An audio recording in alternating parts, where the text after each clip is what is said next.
नमस्कार दोस्तों, क्या आपने कभी सोचा है इस दुनिया में अच्छे लोग ही सबसे ज्यादा टूटे क्यों होते हैं? क्यों चालाक लोग ऊपर चढ़ जाते हैं और सच्चे लोग कुचल दिए जाते हैं? क्या अच्छाई काफी है या जरूरत है चालाकी की, समझ की और समय के साथ खेलने की? द प्रिंस कोई साधारण किताब नहीं है। ये उस कड़वी सच्चाई की किताब है जो दुनिया हमारे सामने कभी जाहिर नहीं करती। ये किताब आपको सिखाएगी कि अगर आप सत्ता में हैं, चाहे वो आपके परिवार में हो, रिश्तों में, समाज में या किसी ऑफिस की कुर्सी पर, तो कैसे अपने लोगों को संभाले, कैसे दुश्मनों को पहचाने और कैसे वक्त से पहले चाल चले। ये किताब बताती है कि राजा बनना आसान है, लेकिन राजा बने रहना वो असली खेल है। ये किताब उन सब के लिए है जो बार बार ठगे गए हैं, जो सच्चे थे पर हारे।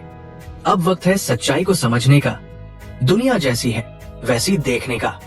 और अगर आपने ये पूरी ऑडियो बुक दिल से सुनी तो यकीन मानिए आप दुनिया को पढ़ना, लोगों के इरादे पहचानना और खुद को मजबूत बनाना सीख जाएंगे।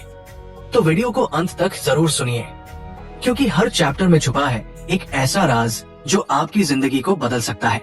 अभी चैनल ऑडियो बुक प्रकाश को सब्सक्राइब कीजिए ताकि जिंदगी बदलने वाली ऐसी ही किताबें आप तक बिना रुके पहुंचती रहें। वीडियो को लाइक करें और नीचे कमेंट करके बताइए, क्या आप इस बार सिर्फ अच्छे रहेंगे या समझदार भी बनेंगे? शुरुआत हो चुकी है, अब वक्त है राजा बनने का। चलिए सुनते हैं द प्रिंस। चैप्टर 1, दुनिया मासूमों की नहीं है। सत्ता कैसे छीनी जाती है?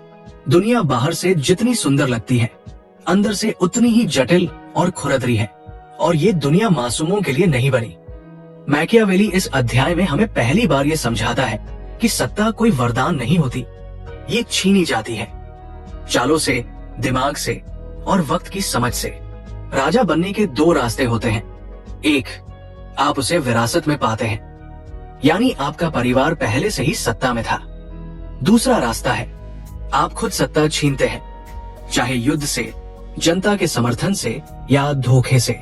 और जब आप नया राज्य बनाते हैं या किसी पुराने को गिराकर उसकी जगह लेते हैं, तो सबसे बड़ी चुनौती होती है पुराने लोगों को कैसे संभालें, पुराने नियमों को कैसे बदलें और नई व्यवस्था में विरोधियों को कैसे चुप कराएं। मैकियावेली कहता है कि जो शासक ये सोचता है कि सब कुछ शांति से हो जाएगा, सब लोग खुद ब खुद बदलाव को स्वीकार कर लेंगे, वो बहुत बड़ी भूल करता है। क्योंकि जिनका फायदा पुरानी व्यवस्था में था वो आपके खिलाफ होंगे, और जिनका फायदा नई व्यवस्था में हो सकता है वो भी तब तक आपके साथ नहीं आएंगे जब तक उन्हें पूरी गारंटी न हो जाए कि आप सत्ता में टिकने वाले हैं। सोचिए, जब एक नई बहू किसी पुराने संयुक्त परिवार में आती है तो कितनी निगाहें उस पर टिकी होती है।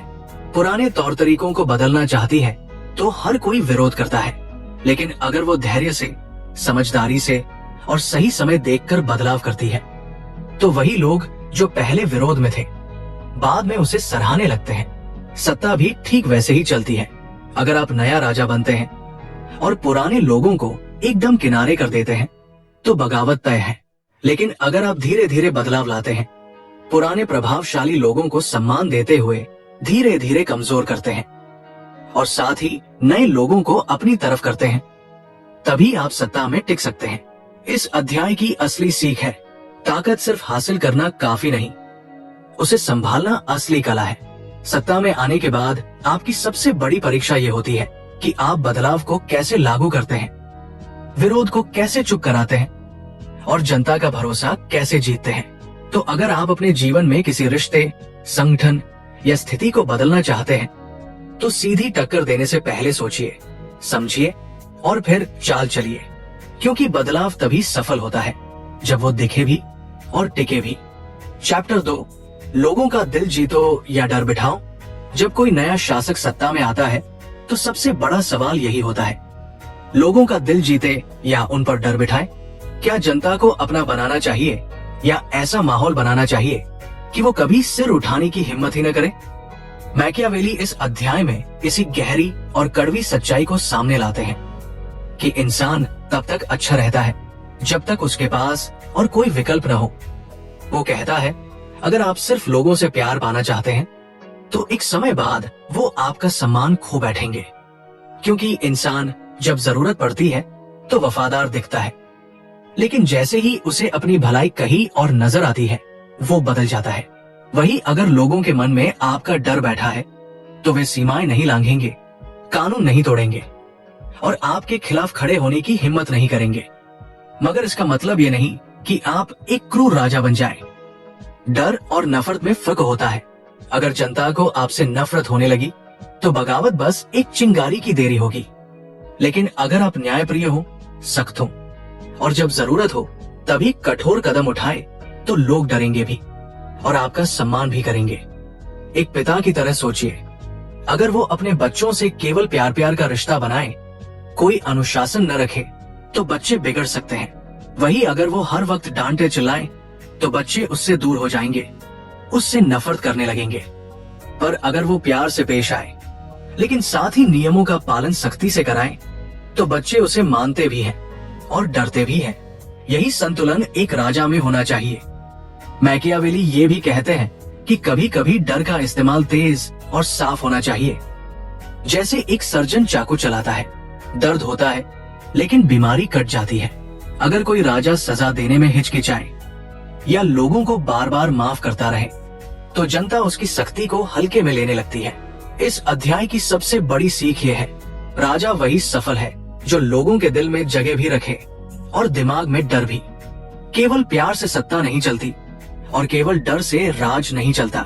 जरूरत है संतुलन की, जहाँ जनता आपको पसंद भी करे और आपकी हदें भी न लांघे। तो अगली बार जब आप किसी रिश्ते, टीम या समूह में नेतृत्व की भूमिका में हो तो सोचिए कहाँ प्यार जरूरी है और कहाँ सख्ती। चैप्टर 3, ताकत का खेल, दुश्मनों को दोस्त कैसे बनाया जाए। जब कोई इंसान नई सत्ता या पोजीशन में आता है तो सबसे बड़ी मुश्किल ये होती है कि वहाँ पहले से मौजूद लोग उसे स्वीकार नहीं करते। पुराने लोग उसे बाहरी या दुश्मन मानते हैं और यही बात मैकियावेली इस अध्याय में समझाता है कि अगर कोई नई जगह पर राज करना चाहता है तो उसे वहाँ के पुराने दुश्मनों को या तो खत्म करना पड़ेगा या उन्हें अपना बना लेना पड़ेगा। लेकिन ये काम सिर्फ मीठे बोलों से नहीं होता। इसमें चालाकी, समय की समझ और थोड़ी कठोरता भी चाहिए होती है। जैसे अगर कोई आदमी एक नई कॉलोनी में शिफ्ट होता है और वहाँ पहले से कई ऐसे लोग हैं जो उस पर शक करते हैं, उसकी आदतों से खुश नहीं है, तो वो क्या करेगा? अगर वो उन्हें नजरअंदाज करेगा तो लोग मिलकर उसके खिलाफ माहौल बना देंगे और अगर वो हर किसी को खुश करने की कोशिश करेगा तो लोग उसे कमजोर मानने लगेंगे। ऐसे में उसे पहले समझना होगा कि सबसे ज्यादा विरोध कौन कर रहा है और क्यों कर रहा है। फिर या तो वो उस इंसान को अकेला और कमजोर कर दे या ऐसा फायदा दे कि वो खुद उसका साथ देने लगे। राजनीति और समाज दोनों में एक बात साफ है, दुश्मनों को मिटाने से बेहतर है उन्हें ऐसा बना दो कि वो तुम्हारे ही लिए काम करे। लेकिन ये तभी हो सकता है जब आपके पास ताकत हो, आत्मविश्वास हो और समय पर सही निर्णय लेने की हिम्मत हो, वरना बहुत जल्द वही लोग आपकी कमजोरी बन जाते हैं। और यही सीख है इस अध्याय की। जब आप किसी नई जगह पर सत्ता या कंट्रोल हासिल करें तो सबसे पहले वहां के लोगों की सोच, रिश्ते और प्रभाव को समझें। जो खुलकर विरोध करे उसे अलग थलग कर दें या उसकी ताकत छीन ले। जो लोग चुप हैं या असमंजस में हैं, उन्हें अपने पक्ष में लाने की कोशिश करें। और सबसे अहम, जो पहले आपके खिलाफ थे, अगर आप उन्हें अपने साथ लाना चाहें तो उन्हें वो जगह और इज्जत दीजिए जो उन्हें लगे कि उन्होंने जीत ली है। तभी वो आपके लिए वफादार बन सकते हैं, क्योंकि सत्ता का खेल सिर्फ जीतने का नहीं होता, टिके रहने का भी होता है। और टिके रहने के लिए दुश्मनों को मिटाना नहीं, उन्हें मोड़ना जरूरी होता है। चैप्टर 4, नई जगह, नए नियम। जब पुरानी चालें फेल हो जाए। जब कोई इंसान किसी नई जगह पर राज करता है या किसी नई जिम्मेदारी में आता है तो सबसे पहली गलती वो ये करता है कि पुराने तरीके वहां भी लागू करने की कोशिश करता है। उसे लगता है कि जो पहले काम आया वही अब भी काम आएगा।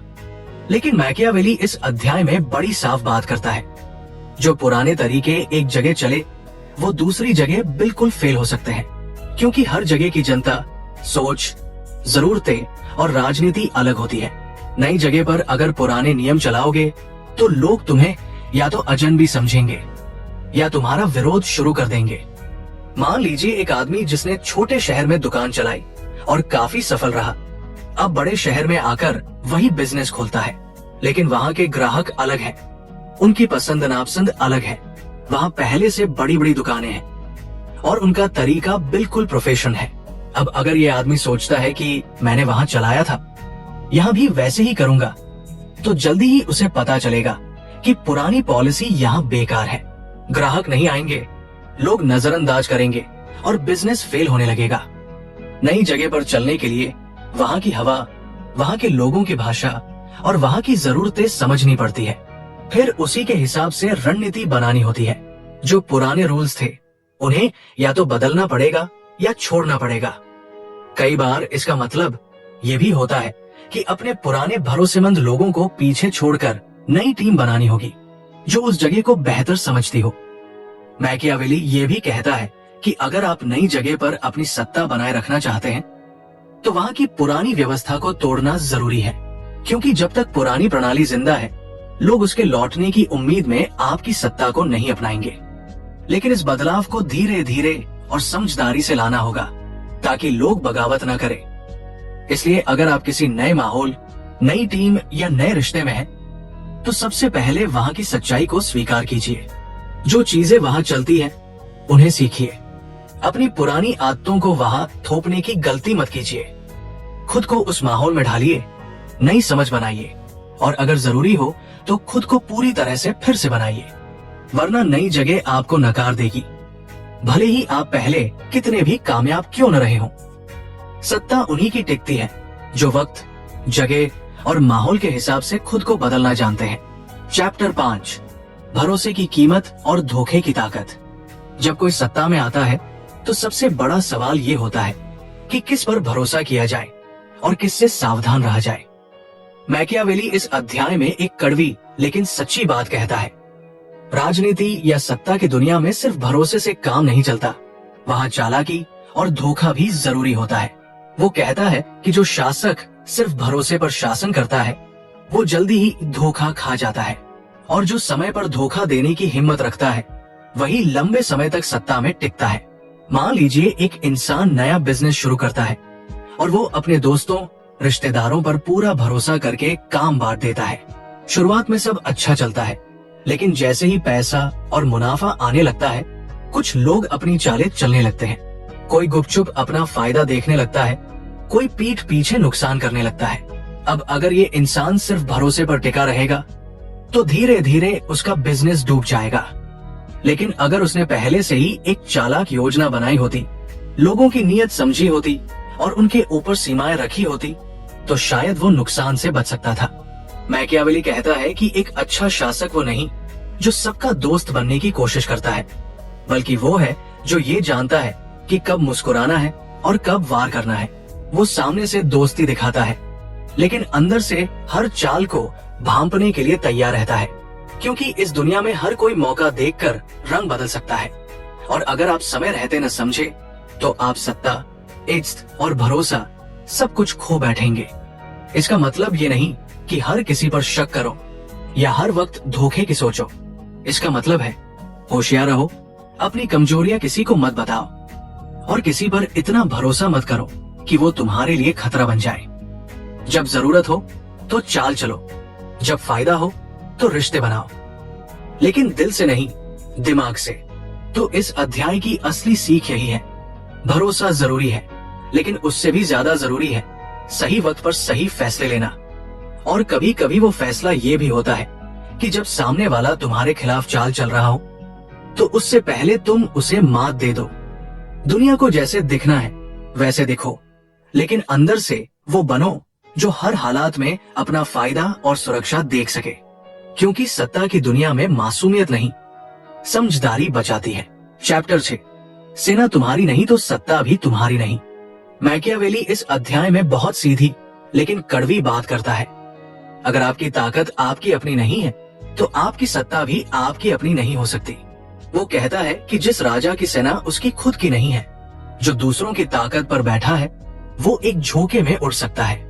और ये बात सिर्फ किसी शासक या राजा पर ही नहीं, बल्कि किसी भी इंसान पर लागू होती है जो अपने पैरों पर खड़ा होने की बजाय दूसरों की बैसाखियों का सहारा लेता है। सोचिए, एक लड़का जो हर बार परीक्षा में सिर्फ ट्यूशन की नोट्स रटकर पास होता है, खुद से कभी नहीं समझता। एक दिन अगर वो ट्यूशन बंद हो जाए या वो नोट्स न मिले तो क्या वो कुछ कर पाएगा? नहीं, क्योंकि उसकी ताकत उसकी नहीं थी। वो तो बस उधार की समझ पर टिका था। और उधार की समझ की तरह उधार की सेना भी कभी आपके लिए वफादार नहीं होती। मैकियावेली बताता है कि बहुत सारे राजा जिन्होंने बाहर से मदद लेकर राज हासिल किया, वो ज्यादा दिन नहीं टिक पाए, क्योंकि जिस ताकत से आप सत्ता लेते हो वही ताकत कभी भी पलटकर आपको गिरा सकती है। वो ताकत आपकी नहीं है और वो लोग आपके लिए जान नहीं देंगे। जब मुश्किल आती है तो बाहरी सैनिक सबसे पहले भागते हैं, क्योंकि उनके पास खोने को कुछ नहीं होता। ठीक वैसे ही आज के जमाने में अगर कोई इंसान सिर्फ रिश्तों, जान पहचान या दूसरों के दम पर ऊपर चढ़ता है, नौकरी, बिजनेस या समाज में, तो उसकी हैसियत टिकाऊ नहीं होती। जैसे ही उसकी मदद करने वाले पीछे हटते हैं, उसकी असलियत सामने आ जाती है। इसलिए असली ताकत वो होती है जो आपने खुद बनाई हो, अपने स्किल से, अपने अनुभव से, अपने लोगों से और अपने फैसलों से। मैकियावेली एक और बात कहता है, किसी बाहरी ताकत पर इतना भरोसा मत करो कि वो तुम्हारी कमजोरी बन जाए। दोस्ती अच्छी है, सहयोग जरूरी है, लेकिन जो लाठी दूसरे की है वो सिर्फ तब तक सहारा देती है जब तक वो देना चाहे। इसलिए अपनी लाठी खुद बनाओ, चाहे धीरे धीरे ही सही। तो इस अध्याय से यही सीख मिलती है, जो भी बनाओ खुद बनाओ। अपनी टीम, अपनी समझ, अपनी योग्यता। जब हर चीज तुम्हारी होगी तभी सत्ता भी तुम्हारी मानी जाएगी। वरना आज जो तुम्हें राजा बना रहे हैं, कल वही तुम्हें रंग बना सकते हैं। चैप्टर 7, सच्चे राजा को युद्ध की हवा सूंघनी चाहिए। मैकियावेली इस अध्याय में एक बहुत जरूरी बात समझाते हैं। अगर कोई शासक सच्चा और स्थायी राजा बनना चाहता है तो उसे हर समय युद्ध के लिए तैयार रहना चाहिए। युद्ध का मतलब सिर्फ तलवारें और सेनाएं नहीं होता। इसका मतलब है हर खतरे, हर चाल, हर बगावत की आहट को पहले ही समझ लेना और उससे निपटने की तैयारी रखना। जो राजा सिर्फ शांति के दिनों में आराम करता है और सोचता है कि अब कोई खतरा नहीं है, वो सबसे बड़ी भूल करता है, क्योंकि खतरा कभी बताकर नहीं आता। जैसे कोई किसान अगर गर्मी में आराम करता रहे और ये सोचकर बरसात की तैयारी न करे कि अभी तो सब ठीक है, तो बरसात आते ही उसकी फसल बर्बाद हो जाएगी। ठीक वैसे ही जो शासक मुसीबत की सोचकर पहले से तैयारी नहीं करता, वो मुसीबत आते ही सब कुछ हार बैठता है। मैकियावेली कहता है कि इतिहास में वही राजा सफल हुए जो शांति के समय को भी तैयारी के समय की तरह देखते थे। जब युद्ध नहीं हो रहा होता था तब वे अपने सैनिकों को प्रशिक्षण देते थे, अपने दुश्मनों की चालों को समझते थे, अपने किलों को मजबूत करते थे और अपनी प्रजा को संगठित करते थे, क्योंकि उन्हें पता था कि कोई भी दिन ऐसा आ सकता है जब सब कुछ दांव पर लग सकता है। यही बात आज हमारी जिंदगी पर भी लागू होती है। जब सब ठीक चल रहा हो तब भी हमें आगे के संकटों के लिए खुद को तैयार करना चाहिए। अगर कोई नौकरी में है तो उसे नए स्किल्स सीखने चाहिए, क्योंकि कंपनी कभी भी बदल सकती है। अगर कोई परिवार चला रहा है तो उसे पैसों और रिश्तों दोनों की सुरक्षा पहले से करनी चाहिए, ताकि किसी मुश्किल वक्त में सब बिखर न जाए। जो राजा हर वक्त सचेत रहता है, जो आने वाले तूफान को दूर से पहचान लेता है, वही सबसे सुरक्षित रहता है, क्योंकि ताकत सिर्फ हथियारों से नहीं आती, ताकत आती है समझ से, तैयारी से और समय पर सही फैसले लेने से। तो इस अध्याय की असली सीख यही है, चाहे आप किसी भी क्षेत्र में हो, हमेशा तैयार रहिए। जो लोग मुसीबत आने के बाद जागते हैं वो अक्सर तब तक सब कुछ खो चुके होते हैं, लेकिन जो पहले से तैयारी करते हैं वो हर तूफान में भी अपने किले को बचा लेते हैं। चैप्टर 8, दया बनाम डर, कौन ज्यादा जरूरी है। मैकियावेली इस अध्याय में एक ऐसा सवाल उठाते हैं जो हर लीडर, हर पिता, हर बॉस और हर जिम्मेदार इंसान को जरूर सोचना चाहिए।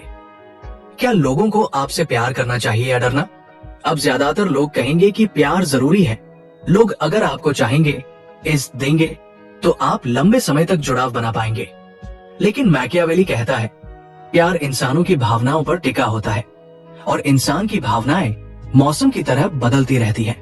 आज वो आपका साथ देंगे, लेकिन कल जब उनका फायदा कहीं और होगा तो वो मुंह फेर लेंगे। लेकिन अगर लोगों को आपसे डर होगा, एक सीमित, समझदार और नियंत्रित डर, तो वे हदें नहीं लांघेंगे। अब ये डर मतलब क्रूरता नहीं है। इसका मतलब ये नहीं कि आप बेरहम बन जाएं। इसका मतलब है कि आप इतने सशक्त और निर्णायक दिखें कि लोग सोच भी न सके कि आपके खिलाफ जाने का अंजाम क्या होगा। सोचिए, एक स्कूल का प्रिंसिपल है। अगर वो बहुत दयालु है, बच्चों को हमेशा माफ करता रहता है, हर गलती पर मुस्कुराता है, तो बच्चे उसे पसंद तो करेंगे, लेकिन धीरे धीरे उसकी बात सुनना बंद कर देंगे। लेकिन अगर वही प्रिंसिपल समय पर सख्ती दिखाता है, गलत चीजों पर रोक लगाता है, जिम्मेदारी तय करता है, तो बच्चे उससे डरेंगे नहीं, लेकिन उसकी बात को हल्के में भी नहीं लेंगे। मैकियावेली कहता है कि आदर्श तो ये है कि लोग आपसे प्यार भी करें और डरे भी। लेकिन अगर दोनों में से एक चुनना पड़े तो डर ज्यादा टिकाऊ है, क्योंकि डर एक सीमा बनाता है जो लोगों को अनुशासन में रखता है। प्यार अगर सीमाओं से बाहर चला जाए तो लोग आपको हल्के में लेने लगते हैं। लेकिन हाँ, ये डर ऐसा नहीं होना चाहिए कि लोग आपको नफरत करने लगे। एक शासक या लीडर को इतना संवेदनशील जरूर होना चाहिए कि वो लोगों की जरूरत समझे, उनके भले के लिए फैसले ले, लेकिन ऐसा भी ना हो कि वो लोगों की खुशामद में खुद की सत्ता या सम्मान खो बैठे। इसलिए इस अध्याय की गहराई यही सिखाती है, दया अच्छी है, लेकिन जब तक वो आपकी कमजोरी न बन जाए, और डर भी अच्छा है जब तक वो नफरत में न बदल जाए। असली समझदारी इसी में है कि आप एक ऐसा संतुलन बना लें जहां लोग आपकी इज्जत करें, लेकिन आपकी ताकत को भी पहचाने। चैप्टर 9, कभी कभी बुरा दिखना भी जरूरी होता है। मैकियावेली इस अध्याय में एक गहरी और थोड़ा चुभने वाली सच्चाई सामने रखते हैं। एक अच्छा शासक हमेशा अच्छा नहीं होता, लेकिन वो ऐसा दिखाता जरूर है। असली ताकत सिर्फ अच्छाई से नहीं आती, बल्कि उस समझदारी से आती है जहां जरूरत के हिसाब से इंसान अपना चेहरा बदलना जानता हो। वो कहता है कि दुनिया एक रंगमंच है, यहाँ जो सबसे सफल लोग हैं वो वही है जो जानते हैं कि कब मुस्कुराना है, कब गुस्सा दिखाना है और कब कुछ छुपा जाना है। एक शासक को कई बार दिखाना पड़ता है कि वो बहुत उदार है, बहुत न्यायप्रिय है, बहुत धार्मिक है, लेकिन अंदर से वो जानता है कि उसका असली काम है सत्ता को टिकाए रखना, चाहे उसके लिए कुछ कठोर फैसले ही क्यों न लेने पड़े। जैसे कोई पिता बच्चों के सामने हमेशा शांत, मजेदार और समझदार दिखता है, लेकिन वही पिता जब घर की जिम्मेदारी उठाता है तो कई बार अकेले में कठोर फैसले लेता है, खर्चे काटता है, रिश्तों की सच्चाइयों को झेलता है, लेकिन ये सब बच्चों को कभी पता नहीं चलने देता। बाहर से मुस्कुराता है, लेकिन अंदर से वो लगातार सोच रहा होता है कि परिवार कैसे सुरक्षित रहे।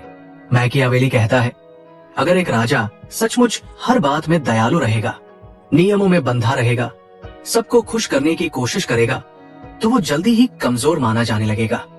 लोग उस पर हावी होने लगेंगे, उसका सम्मान खो देंगे। इसलिए एक अच्छा राजा वो है जो अच्छाई का दिखावा करना जानता हो, लेकिन जरूरत पड़ने पर कठोर भी हो जाए, बिना किसी पछतावे के। ये बात सिर्फ शासक पर नहीं, आज के हर लीडर, हर परिवार के मुखिया, हर संस्था के संचालक पर लागू होती है। अगर आप हर बार सबकी सुनते रहेंगे, हर गलती को माफ करते रहेंगे, तो लोग आपकी विनम्रता को कमजोरी समझ लेंगे। इसलिए कभी कभी जरूरी होता है कि आप थोड़ा सख्त दिखें, थोड़ा कठोर दिखें, ताकि लोग समझें कि आपके फैसलों के पीछे ताकत भी है। लेकिन ये सख्ती सिर्फ बाहर होनी चाहिए, अंदर से इंसान को समझदार, न्यायप्रिय और संवेदनशील बने रहना चाहिए, क्योंकि असली चालाकी उसी में है। बाहर से वो बनो जो लोग माने, और अंदर से वो रहो जो सही है। इस अध्याय की असली सीख यही है, अच्छाई जरूरी है, लेकिन हर वक्त अच्छा दिखना जरूरी नहीं। कभी कभी सत्ता और सम्मान बचाने के लिए बुरा दिखना भी पड़ता है। फर्क बस इतना है कि आप बुरे दिखें, लेकिन बुरे बने नहीं।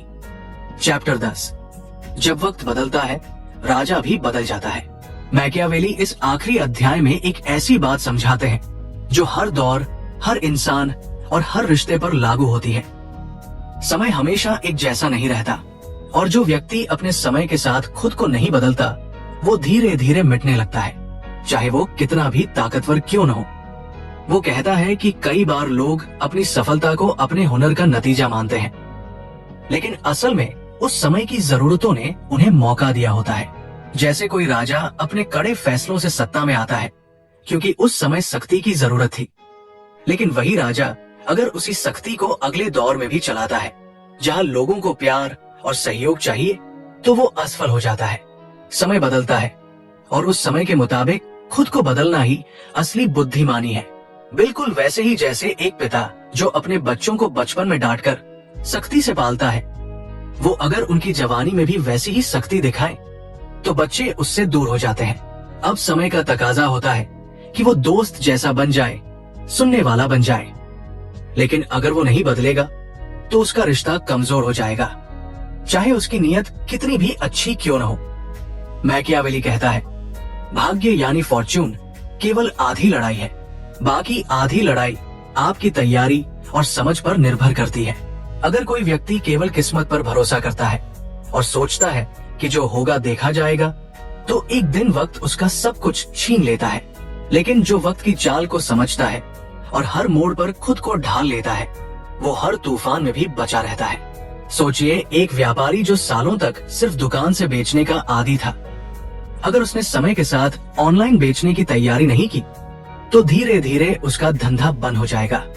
वही एक छोटा व्यापारी जो बदलते ट्रेंड को समझ गया, उसने सोशल मीडिया का इस्तेमाल सीखा तो वो आगे बढ़ गया। यही है समय की पहचान की ताकत। इसलिए इस अध्याय की सबसे बड़ी सीख यही है, बदलाव से डरिए मत। वक्त के साथ अपने सोच, अपने तरीके और अपने फैसलों को भी बदलिए। अगर आप आज की जरूरत को नहीं पहचानेंगे तो कल आपकी जगह कोई और ले लेगा। एक अच्छा राजा या इंसान वो है जो वक्त की नब्ज को समझता है, कब बोलना है, कब रुकना है, कब लड़ना है, कब पीछे हटना है और सबसे जरूरी कब खुद को बदल देना है। यही है द प्रिंस किताब की आखिरी और सबसे गहरी बात। ताकतवर वही है जो हालात बदलने से पहले खुद को बदल ले। और इस तरह खत्म होती है द प्रिंस, एक ऐसी किताब जो दिखती तो सत्ता की चालों की कहानी है, लेकिन असल में ये जिंदगी के हर मोड़ पर लिए जाने वाले फैसलों की किताब है। ये हमें सिखाती है कि ताकत सिर्फ कुर्सी से नहीं आती, बल्कि समझ, धैर्य और वक्त की पहचान से आती है। कभी कभी हमें अच्छा बनने के बजाय समझदार बनना पड़ता है। कभी रिश्तों में तो कभी समाज में, कभी नौकरी में तो कभी परिवार में। हम सब कहीं न कहीं अपने अपने राजे हैं। और ये किताब हमें बताती है कि एक अच्छा राजा वो नहीं जो सबको खुश रखे, बल्कि वो है जो सबको समझकर सही फैसले ले सके, चाहे वो फैसले दूसरों को थोड़े कड़वे क्यों न लगे। तो अगर इस पूरी किताब ने आपके भीतर किसी सच्चाई को छुआ हो